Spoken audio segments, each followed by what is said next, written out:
الحمد لله رب العالمين والصلاة والسلام على سيد الأنبياء والمرسلين أما بعد فأعوذ بالله من الشيطان الرجيم بسم الله الرحمن الرحيم الصلاة والسلام عليك يا رسول الله وعلى آلك وأصحابك يا حبيب الله الصلاة والسلام عليك يا نبي الله وعلى آلك وأصحابك يا نور الله نویت سنت الاعتکاف. سرکار مدینہ سرور قلب و سینہ فیض گنجینہ صاحب معطر پسینہ صلی اللہ تعالی علیہ وآلہ وسلم پر درود و سلام پڑھنے کے بے شمار فضائل ہیں. میرے شیخ طریقت امیر اہل سنت بانی دعوت اسلامی حضرت علامہ مولانا محمد الیاس عطار قادری دامت برکاتہم العالیہ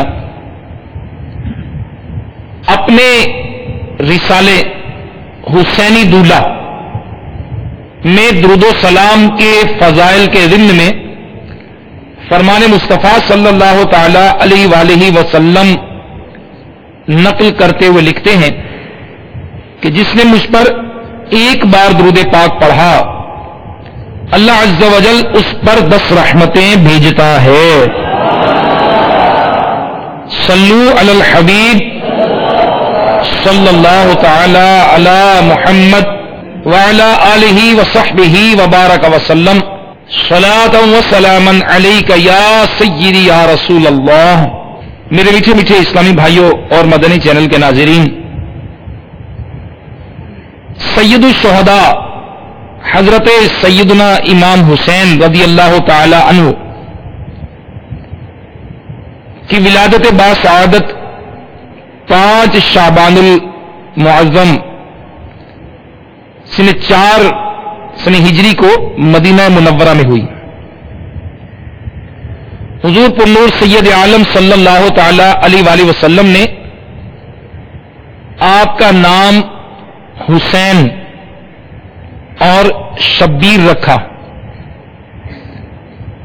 آپ کی کنیت ابو عبداللہ اور لقب سبط رسول اللہ ہے، اور آپ کے برادر معظم کی طرح آپ کو بھی جنتی جوانوں کا سردار اور اپنا فرزند فرمایا. نبی کریم صلی اللہ تعالی علیہ وآلہ وسلم کو حضرت امام حسین رضی اللہ تعالی عنہ سے کمال محبت تھی. نبی کریم صلی اللہ تعالی علیہ وآلہ وسلم نے فرمایا جس نے ان دونوں سے یعنی حضرت امام حسن اور امام حسین رضی اللہ تعالی عنہما سے محبت کی اس نے مجھ سے محبت کی، اور جس نے ان سے عداوت کی اس نے مجھ سے عداوت کی.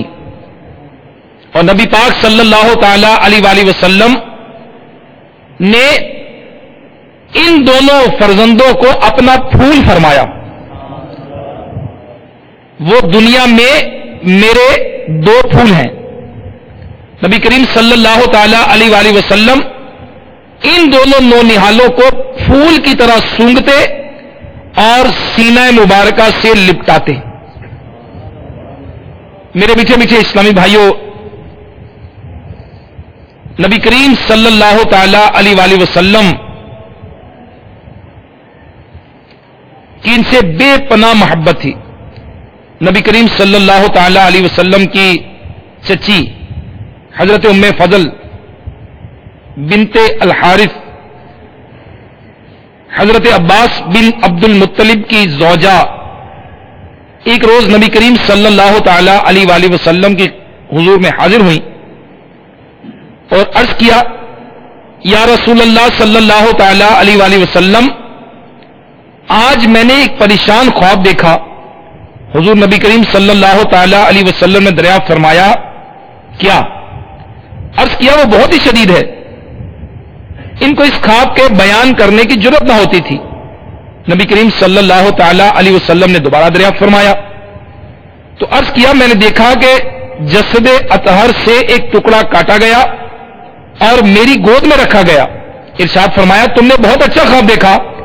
انشاءاللہ عز و جل فاطمہ الزہرا رضی اللہ تعالی عنہا کا بیٹا ہوگا اور تمہاری گود میں دیا جائے گا.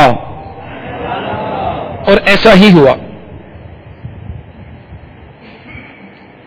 حضرت امام حسین رضی اللہ تعالی عنہ پیدا ہوئے اور حضرت ام فضل کی گود میں دیے گئے. ام فضل فرماتی ہیں کہ میں ایک روز نبی کریم صلی اللہ تعالی علیہ وآلہ وسلم کی خدمت اقدس میں حاضر ہو کر حضرت امام حسین رضی اللہ تعالی عنہ کو آپ صلی اللہ تعالی علیہ وآلہ وسلم کی گود میں دیا کرتی. کیا دیکھتی ہوں کہ چشمے مبارک سے آنسو کی لڑیاں جاری ہیں. میں نے عرض کیا یا نبی اللہ میرے ماں باپ آپ پر قربان. حضور یہ کیا حال ہے؟ فرمایا جبریل امین علیہ السلام میرے پاس آئے اور انہوں نے یہ خبر فرمائی کہ میری امت اس فرزند کو قتل کرے گی. میں نے کہا کیا اس کو؟ فرمایا ہاں اور میرے پاس اس کے مقتل کی سرخ مٹی بھی لائے. تو میرے میٹھے میٹھے اسلامی بھائیوں حضرت امام علی مقام امام حسین رضی اللہ تعالی عنہ کی ولادت کے ساتھ ساتھ آپ رضی اللہ تعالی عنہ کی شہادت کی خبر بھی مشہور ہو چکی تھی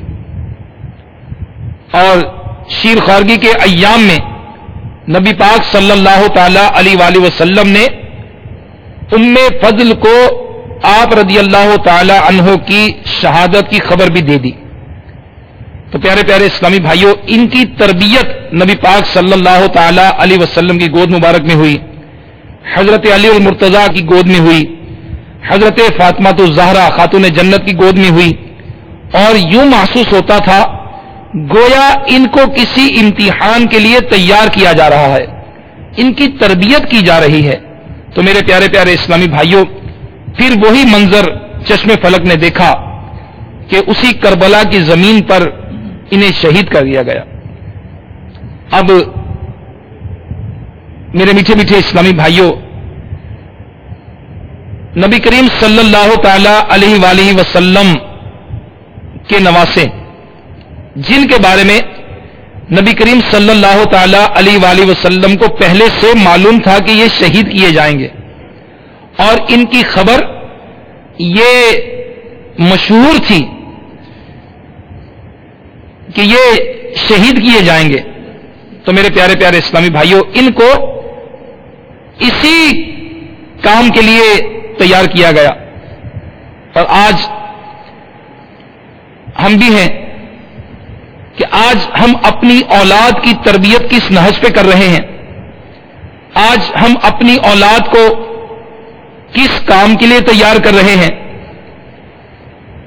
آج ہم اپنی اولاد کی کیا ایسی تربیت کر رہے ہیں کہ جس طرح کے اللہ کے محبوب صلی اللہ تعالی علیہ وآلہ وسلم نے فرمایا یا ان کے اہل بیت اطہار نے اپنے شہزادوں کی تربیت کی.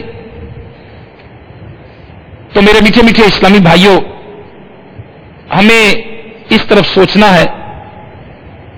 اور یزید یہ پلید تھا, یہ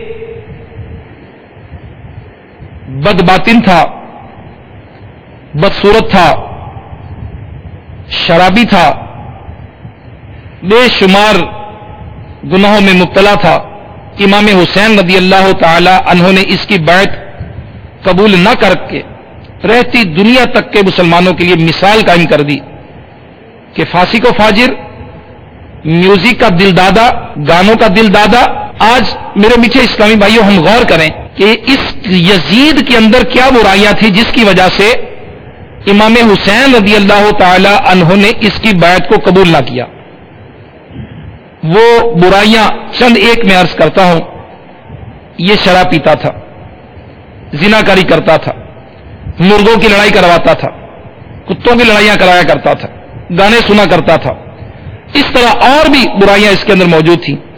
اور اگر آج کا مسلمان اس کے اندر یہ برائیاں پائی جائیں تو وہ غور کرے کہ وہ حضرت امام حسین رضی اللہ تعالی عنہ کی پیروی کر رہا ہے یا کہ یزید والے طریقے اختیار کر رہا ہے. تو اللہ تبارک و تعالی ہمیں امام حسین رضی اللہ تعالی عنہ کی شہادت سے درس حاصل کرنے کی توفیق عطا فرمائے.